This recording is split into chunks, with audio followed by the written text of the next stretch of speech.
ಎಲ್ಲರಿಗೂ ನಮಸ್ತೆ, welcome back to my channel. ಇವತ್ತಿನ ವಿಡಿಯೋದಲ್ಲಿ ಅನ್ನದ ಚಪಾತಿ ಜೊತೆ ತೊಂಡೆಕಾಯಿ ಪಲ್ಯ ಮಾಡಿದ್ದೆ. ತುಂಬಾ ಚೆನ್ನಾಗಿತ್ತು. ಅನ್ನದ ಚಪಾತಿ ಆಗಲಿ ಅಥವಾ ತೊಂಡೆಕಾಯಿ ಪಲ್ಯ ಆಗಲಿ ತುಂಬಾ ಚೆನ್ನಾಗಿತ್ತು. ಈ ಪಲ್ಯ ಚಪಾತಿಗಷ್ಟೇ ಅಲ್ಲ, ಅಕ್ಕಿ ರೊಟ್ಟಿಗೂ ಕೂಡ ಚೆನ್ನಾಗಿರುತ್ತೆ. ನೀವು ಕೂಡ ಒಂದ್ಸಲ ಟ್ರೈ ಮಾಡಿ ನೋಡಿ. ಮೊದಲಿಗೆ ಅನ್ನದ ಚಪಾತಿ ಹೇಗೆ ಮಾಡೋದು ಅಂತ ನೋಡೋಣ ಬನ್ನಿ. ಅನ್ನದ ಚಪಾತಿ ಮಾಡೋದಕ್ಕೆ 1 ಬಟ್ಲಷ್ಟು ನಾನಿಲ್ಲಿ ಅನ್ನ ತಗೊಂಡಿದ್ದೀನಿ. ಅನ್ನಕ್ಕೆ ರುಚಿಗೆ ತಕ್ಕಷ್ಟು ಉಪ್ಪು ಹಾಕಿ 5 ರಿಂದ 6 ಟೇಬಲ್ ಸ್ಪೂನಷ್ಟು ಗೋಧಿ ಹಿಟ್ಟನ್ನು ಹಾಕಿ ಚೆನ್ನಾಗಿ ಒಂದ್ಸಲ ಮಿಕ್ಸ್ ಮಾಡ್ಕೋಬೇಕು.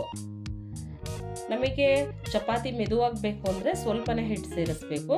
ಚಪಾತಿ ಸ್ವಲ್ಪ ಗಟ್ಟಿಯಾಗಿರಲಿ ಅಂತ ಅಂದರೆ ಸ್ವಲ್ಪ ಜಾಸ್ತಿ ಹಿಟ್ಟನ್ನು ಸೇರಿಸ್ಕೋಬೇಕು. ಯಾವುದೇ ರೀತಿ ನೀರನ್ನು ಮಿಕ್ಸ್ ಮಾಡಬಾರ್ದು.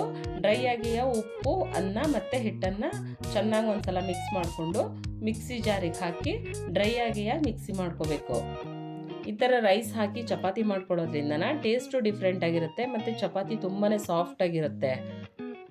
ಒಬ್ಬೊಬ್ಬರಿಗೆ ವಯಸ್ಸಾದವರಿಗಾಗಲಿ ಮಕ್ಕಳಿಗಾಗಲಿ ಒಂದೊಂದ್ಸಲ ಚಪಾತಿ ಅಗಿಯೋಕ್ಕಾಗ್ತಾ ಇರಲ್ಲ.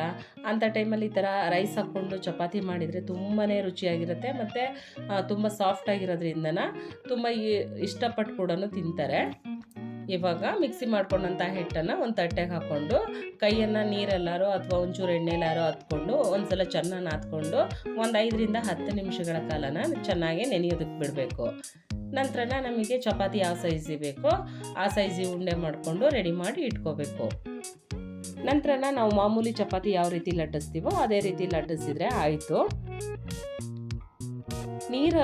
ನೀರು ಮಿಕ್ಸ್ ಮಾಡಿದರೆ ತುಂಬಾ ಮೆತ್ತಗಾಗ್ಬಿಡುತ್ತೆ ಹಿಟ್ಟು. ಈ ಥರ ಲಟ್ಸೋಕ್ಕೆಲ್ಲ ಚೆನ್ನಾಗಿ ಬರಲ್ಲ. ಹಾಗಾಗಿ ಡ್ರೈ ಆಗಿಯೇ ನಾನು ಮಿಕ್ಸಿ ಮಾಡಿಕೊಂಡೆ.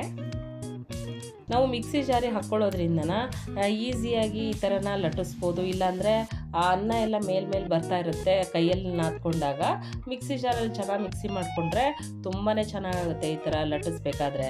ಹಾಗಾಗಿ ಮಿಕ್ಸಿ ಜಾರಿಗೆ ನಾವು ಡ್ರೈ ಆಗಿಯೇ ಚೆನ್ನಾಗಿ ಮಿಕ್ಸಿ ಮಾಡ್ಕೋಬೇಕು. ಚಪಾತಿ ಮಾಡೋದಕ್ಕೆಲ್ಲ ಆದಷ್ಟು ನಾವು ಮನೇಲಿ ಮಾಡಿಸಿದ ಗೋಧಿ ಹಿಟ್ಟನ್ನೇ ಉಪಯೋಗಿಸಿದ್ರೆ ಚೆನ್ನಾಗೆ. ಶಾಪಿಂದ ತಂದಿದ್ದಾದರೆ ಅಷ್ಟು ಆರೋಗ್ಯ ಕೂಡ ಒಳ್ಳೆಯದಲ್ಲ, ಟೇಸ್ಟ್ ಕೂಡ ಅಷ್ಟು ಚೆನ್ನಾಗಿರಲ್ಲ. ಇವಾಗ ಎಲ್ಲ ಚಪಾತಿನೂ ನಾವು ಲಟ್ಸಿಟ್ಕೊಂಡಿದ್ದಾಯಿತು. ಇವಾಗ ಚಪಾತಿನ ಬೇಯಿಸ್ಕೊಳ್ತಾ ಇದ್ದೀನಿ. ನಾವು ಮಾಮೂಲಿ ಯಾವ ರೀತಿ ಚಪಾತಿ ಬೇಯಿಸ್ತೀವೋ ಅದೇ ರೀತಿ ಚಪಾತಿನ ಬೇಯಿಸ್ಕೊಂಡು ಇನ್ನೊಂದ್ಸಲ ತಿರುಗಿಸಿ ಹಾಕಿ ಮೇಲೆ ನಮಗೆ ಎಷ್ಟು ಬೇಕೋ ಅಷ್ಟು ಎಣ್ಣೆ ಹಾಕಿ ಎಲ್ಲ ಕಡೆನೂ ಇನ್ನೊಂದ್ಸಲ ತಿರುಗಿಸಿ ಹಾಕಿ ಇನ್ನೊಂದು ಕಡೆನೂ ಸಹ ಎಣ್ಣೆ ಹಾಕಿ ಚೆನ್ನಾಗಿ ಬೇಯಿಸ್ಕೊಂಡ್ರೆ ಆಯಿತು. ನಾವು ನಾರ್ಮಲ್ ಚಪಾತಿ ಉಬ್ಬಿ ಯಾವ ರೀತಿ ಬರುತ್ತೋ ಅಷ್ಟೊಂದು ಉಬ್ಬಿ ಬರಲ್ಲ, ಆದರೂ ಕೂಡ ರುಚಿ ತುಂಬಾ ಚೆನ್ನಾಗಿರುತ್ತೆ. ಇವಾಗ ಈ ರೀತಿ ಬೇಯಿಸ್ಕೊಂಡ್ರೆ ಸಾಕಾಗುತ್ತೆ. ಇದೇ ರೀತಿ ನಾನು ಎಲ್ಲ ಚಪಾತಿನೂ ಕೂಡ ಬೇಯಿಸ್ಕೊಂಡಿದ್ದೀನಿ.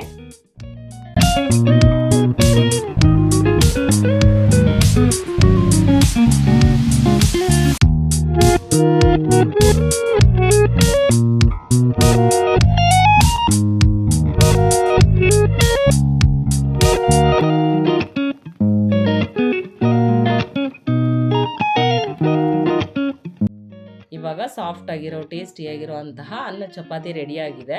ಈ ಚಪಾತಿಗೆ ನಾನು ಪಲ್ಯ ಕೂಡ ಮಾಡಿದ್ದೀನಿ. ಪಲ್ಯ ಹೇಗೆ ಮಾಡೋದು ಅಂತ ನೋಡೋಣ ಬನ್ನಿ. ಈ ಚಪಾತಿ ಜೊತೆ ನಾನು ತೊಂಡೆಕಾಯಿ ಪಲ್ಯ ಮಾಡಿದ್ದೀನಿ. ತೊಂಡೆಕಾಯಿನ ಈ ರೀತಿ ಉದ್ದುದ್ದಕ್ಕೆ ಚಿಕ್ಕದಾಗಿ ಹೆಚ್ಚಿಟ್ಕೊಂಡಿದ್ದೀನಿ.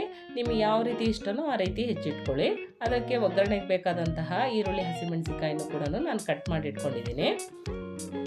ಇವಾಗ ಹೆಚ್ಚಿಟ್ಕೊಂಡಂತಹ ತೊಂಡೆಕಾಯಿನ ಒಂದು ಕುಕ್ಕರಿಗೆ ಹಾಕಿ ಅದ್ರ ಜೊತೆ ಒಂದು ಟೊಮೆಟೊ ಕೂಡ ಸಣ್ಣದಾಗಿ ಕಟ್ ಮಾಡಿ ಹಾಕಿ ಅರ್ಧ ಕಪ್ನಷ್ಟು ನೀರು ಹಾಕಿ ಮೇಲೆ ಸ್ವಲ್ಪ ರುಚಿ ತಕ್ಕಷ್ಟು ಉಪ್ಪು ಹಾಕಿ ಒಂದ್ಸಲ ಚೆನ್ನಾಗಿ ಮಿಕ್ಸ್ ಮಾಡಿಕೊಂಡು ಕುಕ್ಕರ್ ಲಿಡ್ ಕ್ಲೋಸ್ ಮಾಡಿ 1 ವಿಸಲ್ ಕೂಗಿಸ್ಕೊಂಡ್ರೆ ಸಾಕು.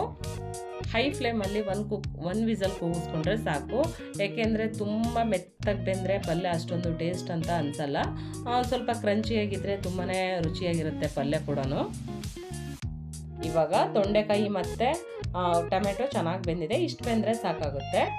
ಇವಾಗ ಈ ಪಲ್ಯಕ್ಕೆ ಒಂದು ಒಗ್ಗರಣೆ ಹಾಕ್ಕೋಬೇಕು. ಒಗ್ಗರಣೆಗೆ ಒಲೆ ಮೇಲೆ ಒಂದು ಕಡಾಯಿ ಇಟ್ಟು 4 ರಿಂದ 5 ಟೇಬಲ್ ಸ್ಪೂನ್ ಆಗೋಷ್ಟು ಎಣ್ಣೆ ಹಾಕಿ ಎಣ್ಣೆ ಚೆನ್ನಾಗಿ ಕಾದ ನಂತರ ಸ್ವಲ್ಪ ಸಾಸಿವೆ, ರುಚಿಗೆ 2 ಹಸಿಮೆಣಸಿನ್ಕಾಯಿ, 1 ಮೀಡಿಯಮ್ ಸೈಜ್ ಈರುಳ್ಳಿ ಚಿಕ್ಕದಾಗಿ ಕಟ್ ಮಾಡಿರೋ ಅಂಥದ್ದು, 1-2 ಕಡ್ಡಿಯಷ್ಟು ಕರಿಬೇವು ಇಷ್ಟನ್ನು ಹಾಕಿ ಚೆನ್ನಾಗಿ ಫ್ರೈ ಮಾಡ್ಕೋಬೇಕು. ಈ ಪಲ್ಯ ಮಾಡೋದಕ್ಕೆ ನಾನು ಈ ಮುಂಚೆ ಜವಳಿಕಾಯಿನ ಪಲ್ಯ ಮಾಡಿದ್ದೆ. ಅದರಲ್ಲಿ ಪಲ್ಯದ ಪೌಡರ್ ಕೂಡ ಮಾಡಿದ್ದೆ, ಪಲ್ಯನೂ ಮಾಡಿದ್ದೆ. ಅದೇ ಪೌಡರ್ನೇ ಉಪಯೋಗಿಸ್ತಾ ಇದ್ದೀನಿ. ಇವಾಗ ಬೇಯಿಸಿಟ್ಕೊಂಡಂತಹ ತೊಂಡೆಕಾಯಿನ ಹಾಕಿ ನಂತರ ಒಂದು ಬಟ್ಲಷ್ಟು ತುರಿದಂತಹ ಕಾಯಿ ತುರಿ ಹಾಕಿ ಚೆನ್ನಾಗಿ ಒಂದ್ಸಲ ಒಗ್ಗರಣೆ ಜೊತೆ ಮಿಕ್ಸ್ ಮಾಡ್ಕೋಬೇಕು. ಒಗ್ಗರಣೆ ಜೊತೆ ಒಂದು 2 ನಿಮಿಷಗಳ ಕಾಲನ ಚೆನ್ನಾಗಿ ಕುದಿಸ್ಕೋಬೇಕು ತರಕಾರಿನೂ ಸಹ.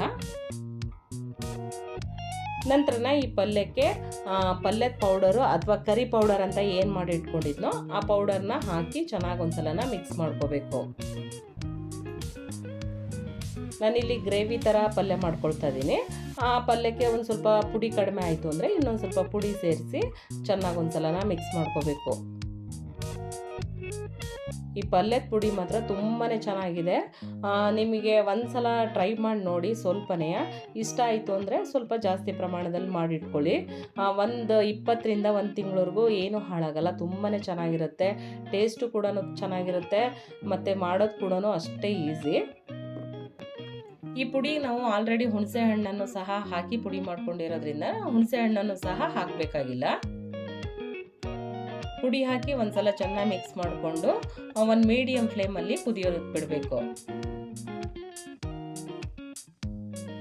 ಕೊನೆಯಲ್ಲಿ ಒಂದು ಸ್ವಲ್ಪನೇ ನಾವು ಆಲ್ರೆಡಿ ಹಾಕಿದ್ದೀವಿ ಉಪ್ಪು ಒಂದ್ಸಲನ, ಇನ್ನೊಂದ್ಸಲ ನೋಡಿಕೊಂಡು ಎಷ್ಟು ಬೇಕಾಗುತ್ತೋ ಅಷ್ಟು ಉಪ್ಪು, ಸ್ವಲ್ಪನೇ ರುಚಿಗೆ ಬೆಲ್ಲ, ಸ್ವಲ್ಪ ಸಣ್ಣದಾಗಿ ಹೆಚ್ಚಿರುವಂತಹ ಕೊತ್ತಂಬರಿ ಸೊಪ್ಪು ಇಷ್ಟನ್ನು ಹಾಕಿ ಇನ್ನೊಂದ್ಸಲ ಚೆನ್ನಾಗಿ ಮಿಕ್ಸ್ ಮಾಡಿಕೊಂಡು ಒಂದು ಮೀಡಿಯಂ ಫ್ಲೇಮಲ್ಲಿ ಒಂದು 4 ಕುದಿ ಕುದಿಸ್ಕೊಂಡ್ರೆ ಸಾಕಾಗುತ್ತೆ.